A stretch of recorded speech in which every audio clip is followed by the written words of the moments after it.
The vet prepared the syringe. Tears streamed down her face as the puppy hugged his owner tightly, as if saying goodbye. But just before the injection, the vet froze. Something wasn't right. What happened next shocked everyone in the room and changed their lives forever.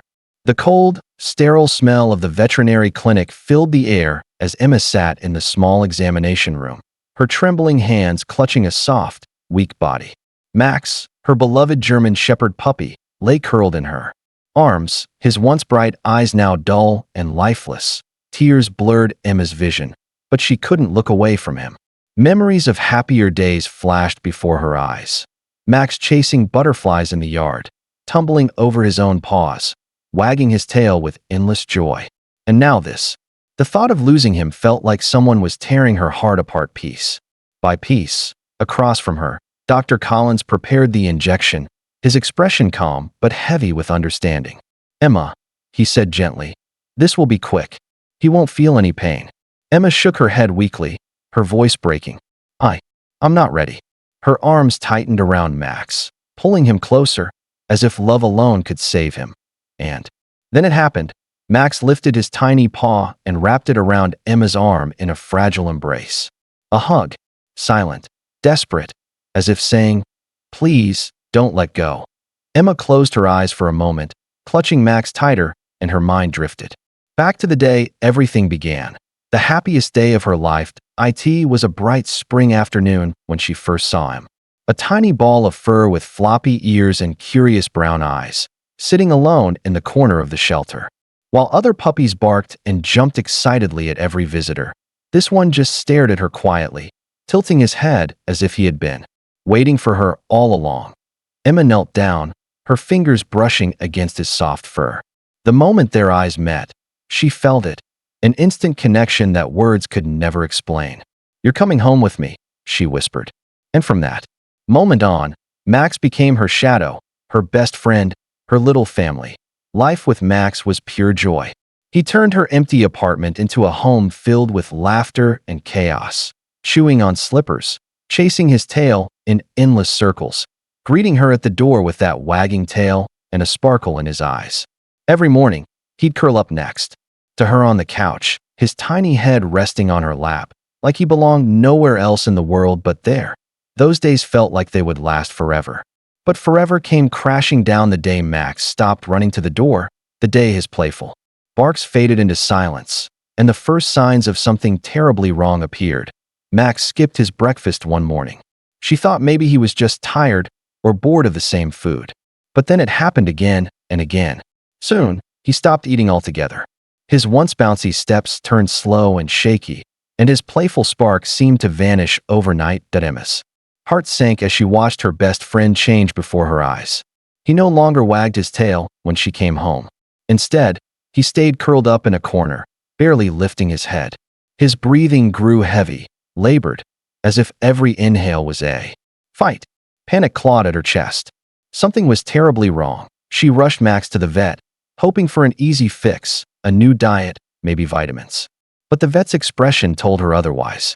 Blood tests, x-rays, more tests.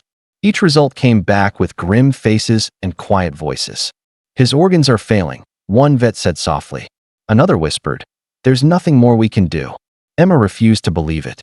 She visited 3 more clinics, spent sleepless nights scouring the internet, begged specialists for answers. But every door closed the same way. "It's time to let him go. It's the kindest thing." The words stabbed deeper than any knife. How could she give up on Max, the puppy who had given her everything?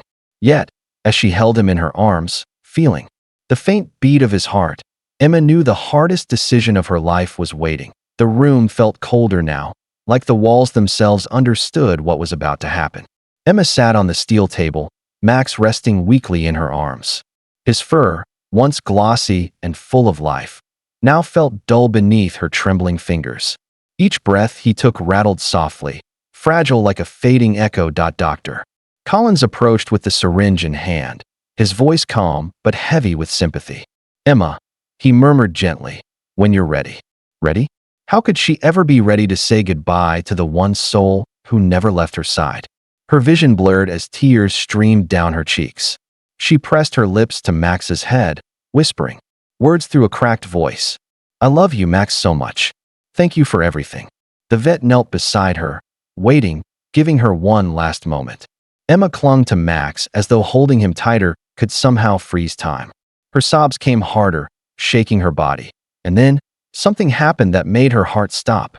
Max, using what little strength he had left, moved his tiny paw and wrapped it gently around her arm. It wasn't a reflex. It wasn't random. It was a hug, a soft, desperate embrace. As if he was begging her not to let go, the entire room fell silent. Even Dr. Collins froze mid-motion, the syringe still in his hand. Something in Max's eyes, something so alive, flickered there, like a whisper saying, "Not yet." His brows furrowed as he stared at Max, something nagging at his instincts. That hug, it wasn't just muscle memory. There was awareness, intention. Dogs that close to death rarely had this much strength left. Wait, he murmured, moving closer.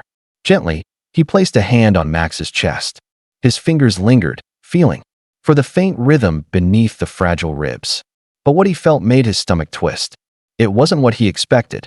Emma, he said slowly, his tone shifting. Has he ever had an ultrasound? Emma shook her head, wiping tears from her cheeks.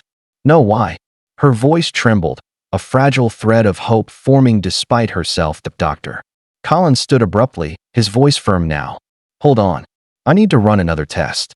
Before Emma could respond, he gently lifted Max from her arms and placed him on the table. Nurses moved quickly, sensing the urgency in his voice. The room buzzed with sudden energy as the vet rolled over an ultrasound machine. Emma's heart pounded so hard she could feel it in her throat.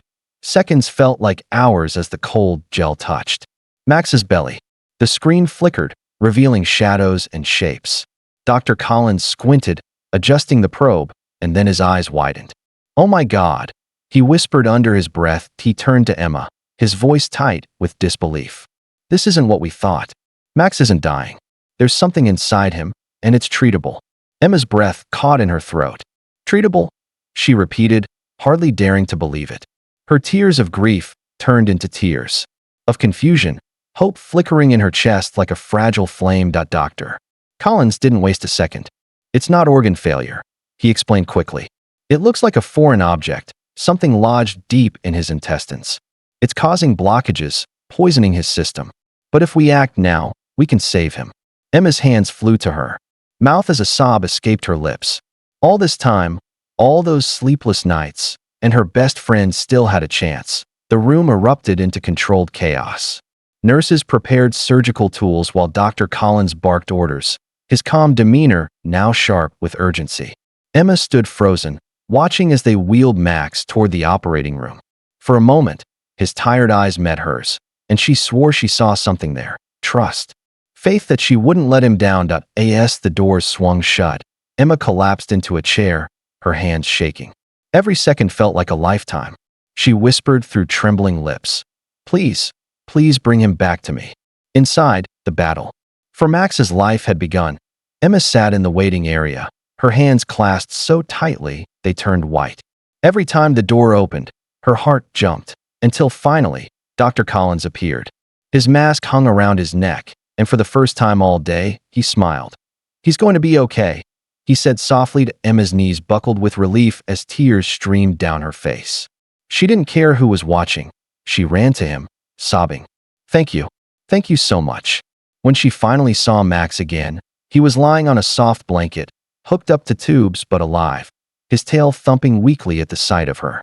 Emma dropped to her knees, pressing her forehead to his. "You're my miracle," she whispered. Weeks later, Max was back in the park, chasing butterflies like nothing had happened, a second chance at life.